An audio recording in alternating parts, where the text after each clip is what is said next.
Our idea of privacy is changing right in front of our eyes, literally, and it is very unsettling. So first they try to convince you that you need a Ring camera on your front door.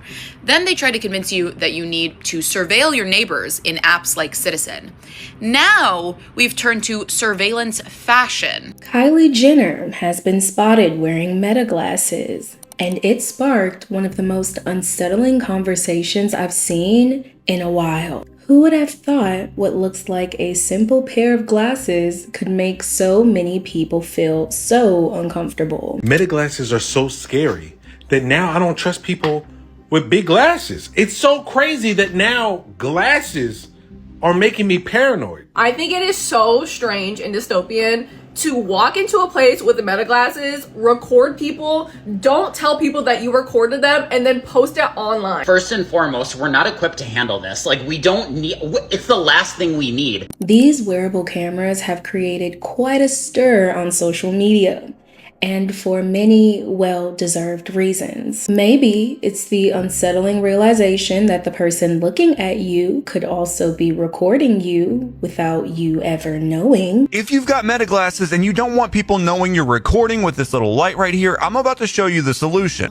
Yep, here I am, just minding my business at the airport, and this guy starts to talk to me. Didn't know he was recording me. But hear me out. As terrifying as that actually is, I don't think that's what a lot of people are the most scared about. Maybe it's the overall realization that constant surveillance, a camera watching your every move and you may never know, is becoming normal. Meta glasses are a tool being used in order to normalize mass surveillance. I feel like that's why they pay influencers to basically promote these Meta glasses, because they almost have to make it seem like it's our choice to literally have mass surveillance. Either way, Kylie Jenner popping up and promoting the same glasses that many women already have a sense of fear and hatred over might say a lot more about the future of privacy than we realize. The reason that they're paying Kylie Jenner an ungodly amount of money to manufacture consent for Meta glasses is because women don't like them. Women think that they're creepy. They don't like being filmed without their knowledge, and Meta glasses make it very, very easy. And I think the biggest concern within all of this is surveillance, the act of constantly being watched, is that becoming normalized, or worse yet, a fashion trend? Alexa Chung has been sharing some outfit photos through her security camera. Undeniably, it's an effective content style, you know, it's very off the cuff, it's candid, she's just leaving the house or returning home. I think we should be paying critical attention to what we are normalizing, because to me, this is surveillance capitalism. This conversation is so much bigger than just Kylie Jenner promoting Meta glasses. Is her role in this absolutely detrimental to a society that is becoming more and more comfortable under cameras?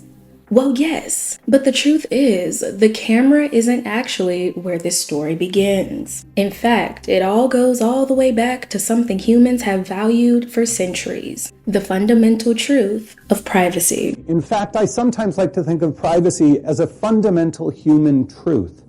If we look back, sociologists and anthropologists will tell us that societies around the world have all recognized privacy in some way. And in fact, in recognizing privacy, we are frequently trying to protect our vulnerabilities, that we have these aspects of our life that challenge us and they make us feel vulnerable. And so we try to protect them, and the word that we put around that is privacy. Privacy isn't something we have to be taught to value. Hear me out. Even in the earliest days of living, bathrooms had doors for a reason. Personal letters were sealed in envelopes. Curtains were drawn before getting dressed. And that's just because privacy gives us something incredibly valuable, and that is freedom. Privacy is not about hiding wrongdoing. It's about protecting human freedom. It's about preserving the ability to think, speak, explore, organize, love, worship, and live without every action being logged into a database somewhere. When people have privacy, they have the freedom to think freely, move freely, and exist without constantly being studied. Once that space starts disappearing, people naturally become easier to watch, to influence, and manage. And think about it, when people become easier to manage, they become a lot more easier to control. Surveillance is an instrument of power wielded by every totalitarian regime that has ever existed. For most of history, the people doing the watching were almost always the people in power. Kings watched their kingdoms and governments watched their citizens. In fact, this relationship between surveillance and power goes back to the very beginning of human civilization. Since the beginning of man, tribes and clans and nations have spied on one another across the valleys, across the oceans, and now across the world. Back in the day, people understood that surveillance had a purpose. It could protect borders and gather intelligence, all while also preventing attacks. But there was one detail to keep in mind. Most people understood this monitoring as something used between governments, maybe during war or just to protect national security. And if there was even the slightest suspicion that security was at risk, spy technology became one of the first tools they used. I learned that a wireless microphone, such as the one placed in the seal's hidden cavity, can be smaller than an eraser on a pencil. Everything said in a bugged room can be tape recorded as far as a mile away without using any telltale wires. For the average person, though, this wasn't something they expected to encounter in their everyday life. It was kind of like this unspoken agreement. Keep us safe against foreign threats, but keep us out of it. Because surveillance was mostly used in situations where authorities believed there was something at stake. He revealed his suspicions and recommended that the security file be desensitized. Recommendation granted. He asked permission that a special camera be concealed in the file room. Request granted. Okay, Harry. This'll pick up anyone sitting at the table. Decisions like these weren't unusual when national security was believed to be on the line. It was a form of invasion most people were okay with because it didn't include them. But it didn't take long before surveillance found other uses. A hand caressing another hand.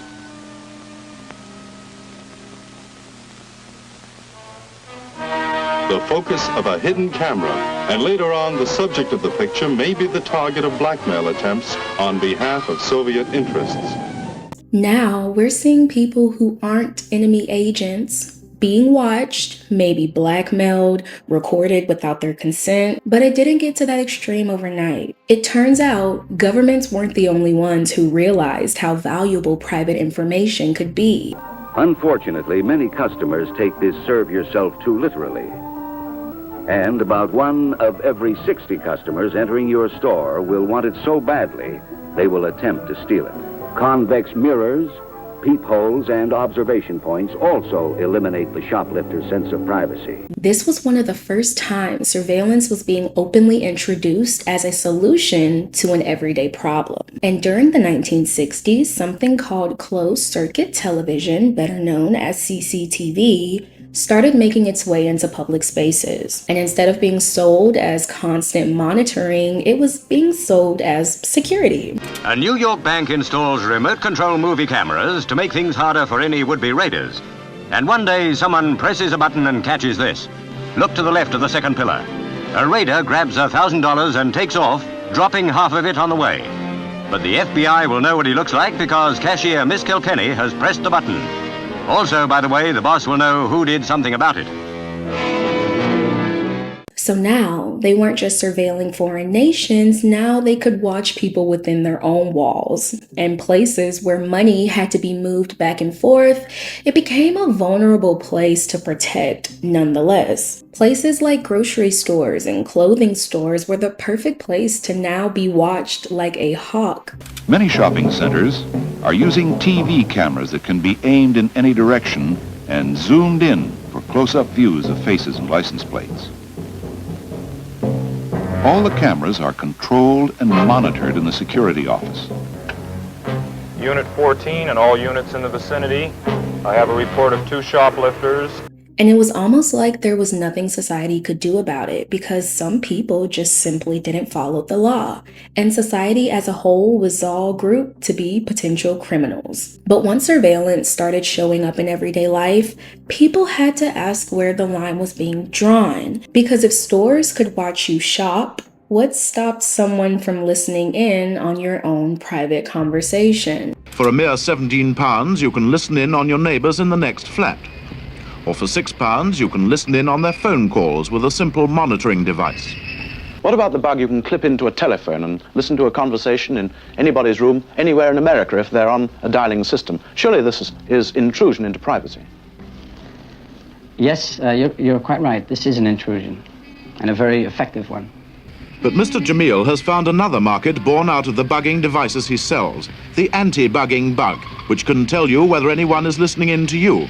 Suddenly, ordinary people could buy devices that let them secretly record conversations and spy on their own neighbors. Now, I will say most of America was terrified around this particular time. With the Cold War happening, people were worried about Soviet spies and hidden microphones, secret recordings. So I guess their solution was just to invade their neighbor's privacy, just in case. As the years went on, the demand for safety only continued to grow. And even though cameras were appearing on most street corners, in more buildings, and in more businesses, it made a lot of society uncomfortable. But they accepted it because there was a trade-off. Who's watching you?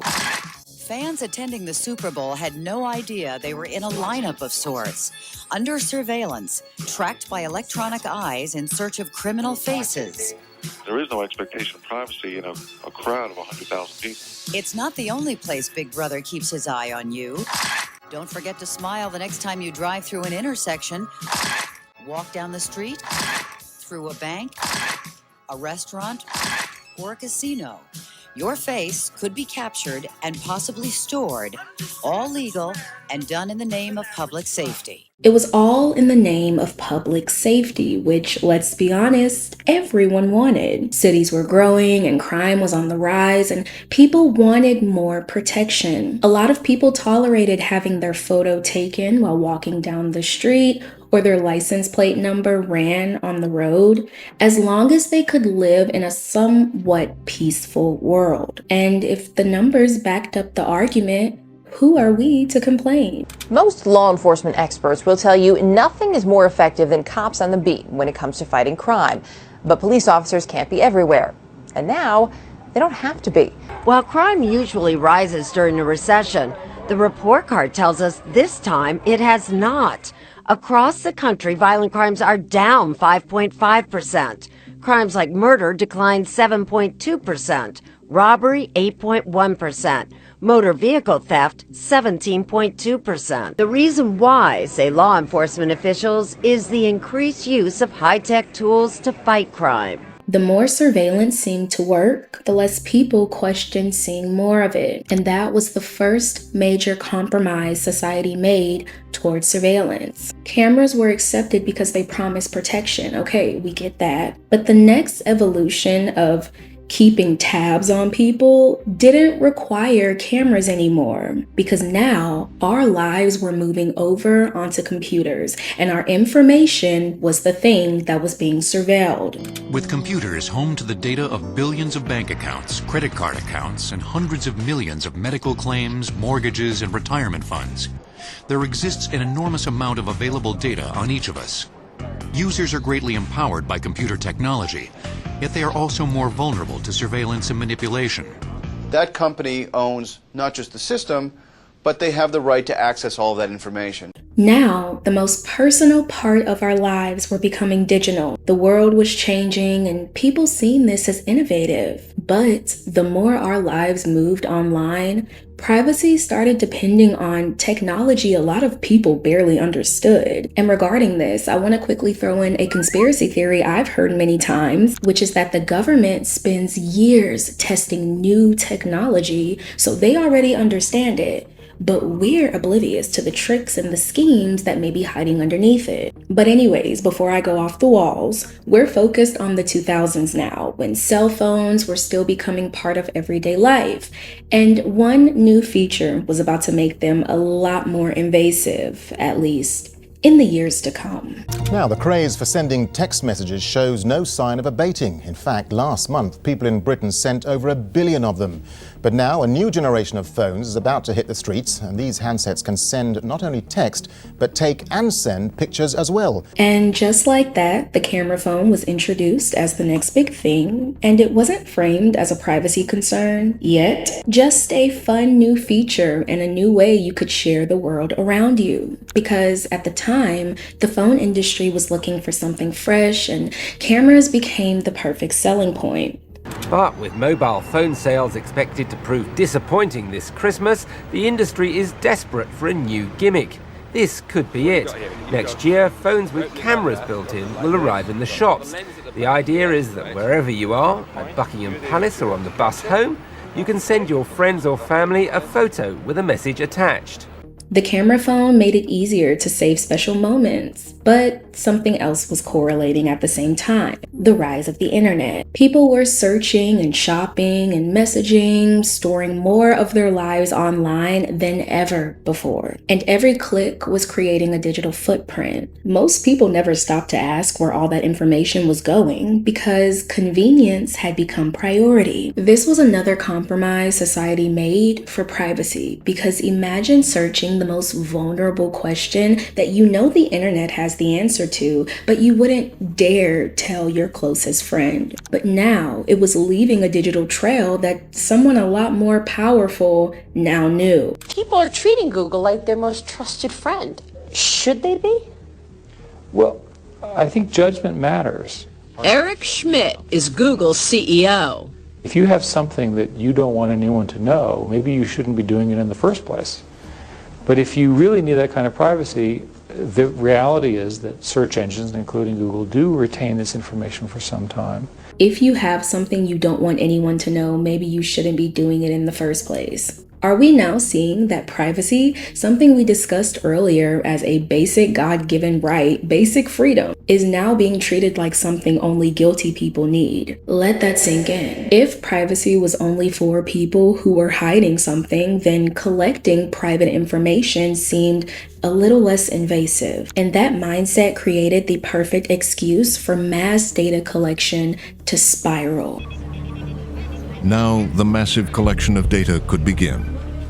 Who's emailing whom, who's texting whom, who's doing Skype calls with whom. They're collecting a lot of information, a lot of content of phone calls. They're actually recording the voices, not for all of our calls, but for a lot of US telephone calls. And they were doing this under an authority that had never existed before.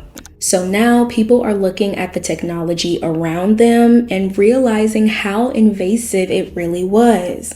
And it seemed like every new tool the industry created would give them more and more access to their personal life. And yes, the technology felt helpful and useful on the surface, but the access it created started to feel a lot bigger than people were expecting. We said in the past that the government was using surveillance as an instrument of power against foreign threats. So now, why are we in it? Now, why am I in it? To many in the world today, the face of America has a big nose for sniffing and sifting mountains of data, phone calls, emails, and texts, and with many mouths silenced by paranoia to keep what they decide is secret.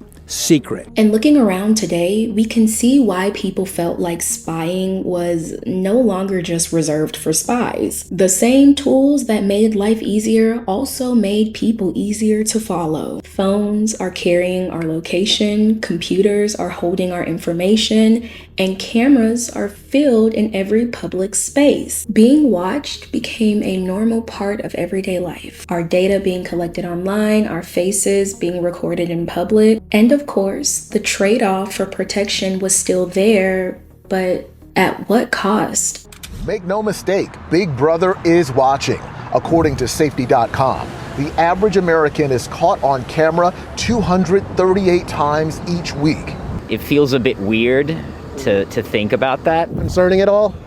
No, I just think it keeps people safer than it doesn't. And if you don't want to be doing something that shouldn't be recorded, don't do it. We keep going back to this argument of if you have nothing to hide, then why should privacy matter? But that argument makes privacy sound suspicious when it shouldn't be. People lock their doors, people close their blinds, they lower their voices for a reason, and none of that automatically means guilt.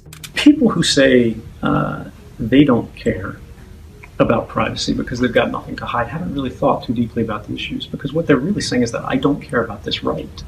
When you say I don't care about the right to privacy because I have nothing to hide, that's no different than saying I don't care about freedom of speech because I have nothing to say, or freedom of the press because I have nothing to write. And that mindset made this next compromise feel a little bit easier than it should have. Recording life had become normal. Being recorded had become normal. Let me break it down for you. Smart doorbells record people walking past your home. Dash cams can keep track of your eyes to make sure you're paying attention to the road. And I kid you not, all I have to do while I'm driving is this. And the car immediately flashes and it tells me to keep my eyes on the road.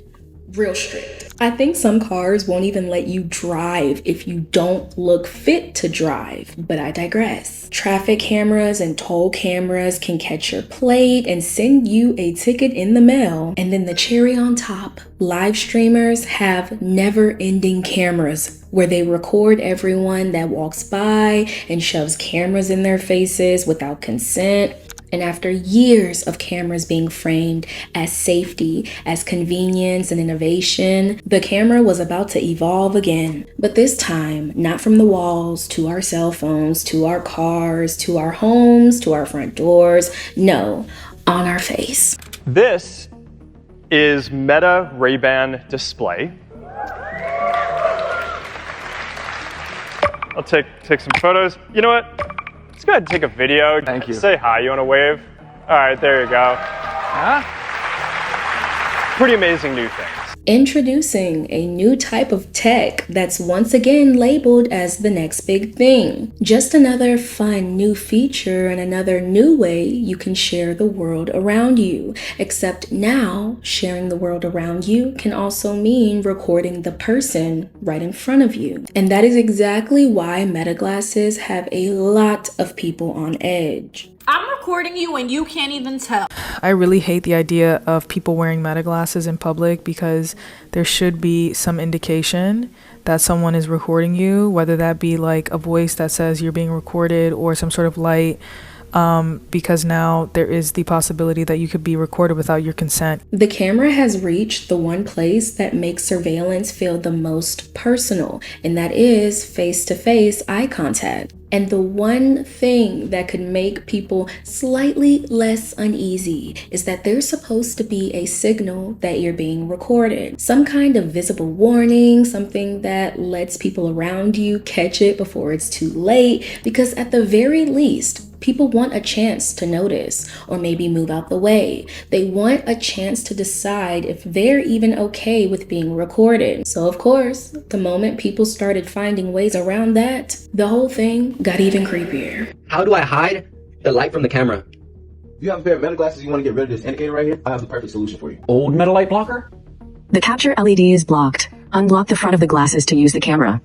Versus the new Meta light blocker. Wow, look at that. I'm recording just fine, and there's no flashing light. I just want the light removed from it. Okay. All right, man. Just give me like 10 minutes. Okay. Sounds good. All right. Thank you, buddy. Okay, well, never mind. Now people are finding ways without letting you even know that they're filming you. Okay, we need to break down something really interesting that I noticed, and that is that back in the day, like we said, there was a trade-off for a little less privacy, and that basically was protection and safety. The government surveilled other nations to keep their nation safe. The CCTV potentially stopped your car from getting broken into. It helped solve murder cases. But how twisted is it that the Meta glasses, another form of surveillance, actually seems to be creating more danger than protection? It's surveilling, and then people are using them to exploit at the same time. It made me feel completely exploited. Excuse me, miss. Followed, filmed, then told to pay. Alice, who wants to keep her identity hidden, was filmed by a man wearing smart glasses without her knowledge. Can I get your Instagram or something so we can connect? Alice contacted the man who posted the video, telling him it made her feel humiliated and asked for it to be taken down. He said he would only do so if she paid him. And here's the funny part. Well, it's not even funny, it's disturbing. They give people a front row seat, basically the opportunity to be the one in power. They let people surveil and record without disclosing a single thing, almost like what some people would describe as very federal. I feel like meta glasses are federal as f***. Like, that's the closest you could get to wearing a wire, in my opinion. Yes, I will immediately think you're the feds if I see you wearing meta glasses. And this may sound silly until you realize how much power is basically sitting in one person's hand, or should we say one person's face, because the person wearing them gets the access, they get that footage, and a choice of what happens next. And the second that clip hits the internet, because let's be real, it's most likely going to be posted for clicks and clout, the person being recorded loses that freedom of privacy and it turns into a free-for-all. Una lives in Brighton. She was walking home when a man approached her. He was wearing glasses, they just looked like sunglasses. 2 weeks later, her friend sent her this video on TikTok. Basically, the reason I've come over, I know it sounds a bit strange. The video of Una got nearly 1 million views with hundreds of comments, many too sexually explicit to broadcast. Meta glasses content is powerful. In an era where it's normal to film strangers in public and there are entire accounts dedicated to hitting on girls with meta glasses, it's important to think about what exactly is the appeal of this kind of content. Look no further to the comments to see this point proven. The tone of these videos is almost always a degrading and humiliating one, with the male observer taking this video of the woman as an opportunity to scrutinize and objectify her image. They rate her, they call her chopped, or if she's dang beautiful, then she's void slop who only has 5 more good years until she's useless, so she might as well say yes. And to be clear, losing privacy is a threat to everyone. No man, no woman wants to be exploited for millions with somebody's camera glasses.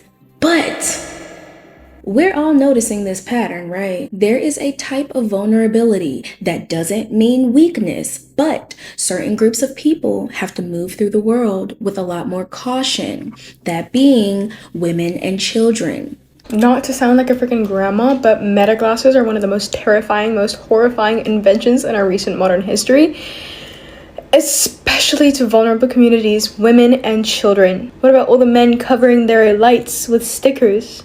Women are a huge target for these meta glasses. We already have to watch our drink, share our location, check the parking lot, and stay aware of who's walking behind us when we go out in public. Now we have to worry about a hidden camera, or worse, one that has the recording light removed out of it. And children, young kids, and teenagers are the most vulnerable of all because they can be doing something as innocent as going to school or maybe the mall with their friends, and that's exactly what makes this next clip so unsettling. You got a boyfriend or something? Okay, that's enough.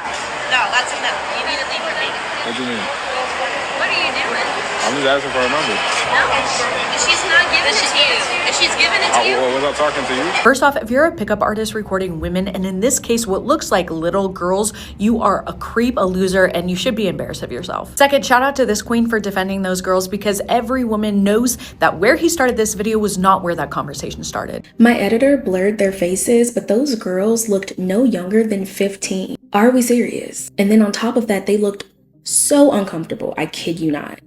Are we serious? At this point, I'm glad that's on the record because these types of interactions happen every single day without anyone ever seeing them, and that breaks my heart even more. Okay, so we got the pattern, right? The most vulnerable being women and children. We locked that in. Okay, when Kylie Jenner, someone who influences millions of women on the daily, promoted the exact glasses that also make millions of women uncomfortable, you can only imagine the discourse. The new $400 Meta AI glasses come in a Kylie Jenner edition, which features an AI-generated Kylie Jenner voiced chatbot that talks to you while you wear them. The glasses have a hidden camera that can record audio and video on command. My Meta glasses have my voice, so when you talk to Meta, it's me talking to you, so I've been talking to myself. You've probably already heard that their main response was to put Kylie Jenner as the face of now these Meta smart glasses for women, right? That'll make up for it. We'll just make women buy them too, ignore all of the issues, and honestly escalate the problem. For a lot of women, these glasses already have a very specific reputation. They're not seen as cutesy. They're not seen as for the girls. And I don't want to put the blame on a certain group. I don't want to call a certain group the perpetrators, but let's be honest, the majority of Meta glasses users are men. So a lot of people seen it as a rebrand instead of a collab. Hey Meta, translate this. Dear Kylie, I painted a portrait of you. Here's a photo.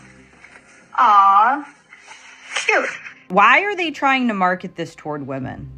This is like a creepy man product. Of course they want us to get used to surveilling each other. I don't know, maybe Kylie softens the blow, making them feel a little less threatening. Let's be honest, okay? The glasses do look a lot more appealing on her. The brand designed them to have that trendy, chic, fashionista look that's in. And honestly, it seems to be doing something. She made those glasses sexy. She made those glasses chic. She made those glasses for the girlies. Because have you seen what those glasses look like before she came around and did a little collaboroni with Mark? Yeah, they were not for the girlies. Not to mention, it also taps into the parasocial realm, since these Meta glasses have Kylie's literal voice built in. So the product not only has the Kylie look, but it personalizes it even more to literally speak as her. Okay, I got the Kylie Jenner Meta AI glasses, and when you say, hey Meta, the voice, it did it. The voice is literally Kylie Jenner's voice. It's like, hey queen, I've got you. No, this is so iconic. I cannot wait to make, she just took a photo. I cannot wait to hang with Kylie all freaking day long. This is amazing. This is exactly what Meta wants. They know the stigma these glasses get, so they throw Kylie Jenner in the mix, someone who can turn anything she does into a multi-million-dollar trend. So the same glasses people were calling creepy are now being marketed with glam, beauty, and lifestyle. That changes the feeling around the product, but it doesn't change what the product can do. Kylie Jenner recently working with Meta isn't just a collaboration. It's a sign of how AI smart glasses are now moving from niche tech into everyday fashion. Using celebrity influence, tech companies are normalizing products that collect and analyze data of people from their wearers, often without their consent. While turning surveillance into an accessory is already a little alarming, especially when the face of it is Kylie Jenner. Kylie herself understands what it feels like to have cameras follow her before she even realizes they are. But when I'm in LA, for some reason when I'm here, it's hard for me to leave the house. Why do you think that is?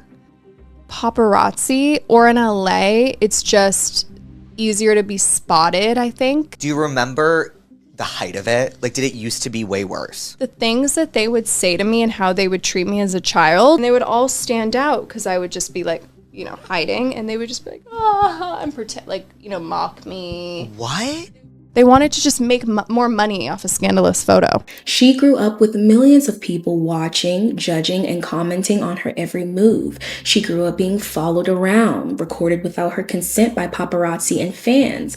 And yes, I understand that comes with the territory if you want a little bit of fame and maybe some money. But seeing her help sell a product that can make other people feel the exact same way feels very off. Because out of all people, Kylie would know. Kylie Jenner went on Jake Shane's podcast, a month ago, and said, I barely leave my house when I'm in LA because of the amount of anxiety I have over the number of people standing outside my house with cameras ready to take my picture, my video anytime I go outside, while having in the queue a campaign for Meta AI surveillance glasses. Yes, she's most likely doing it for a check. But it still feels strange watching someone who grew up fighting cameras help make wearable cameras look fashionable, especially when the person being affected by them may not have the same fame, money, or protection as she does. Kylie knows better than almost anyone what it feels like to be filmed without knowing. She signed the Meta Glasses deal anyway. Kylie Jenner has spent years talking about the trauma of being filmed without consent, but now she's the face of a product designed to record people without them noticing.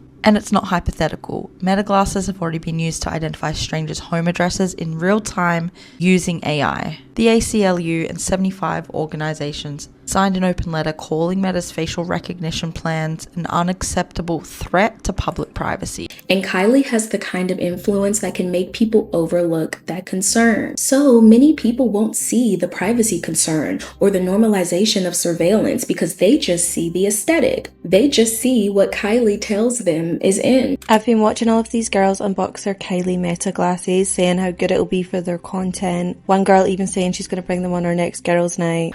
I'm a person who loves to vlog, but I don't like to have my camera out all the time. I just like want to live in the moment, and this is like the perfect way to do that. I am obsessed with these. I've gone down a spiral of the Kylie Jenner Meta glasses. I can't watch the videos. All of you guys seem so dumb. Cameras are already on our doors, in our cars, on our streets, in stores, in schools, inside the phones we carry every day.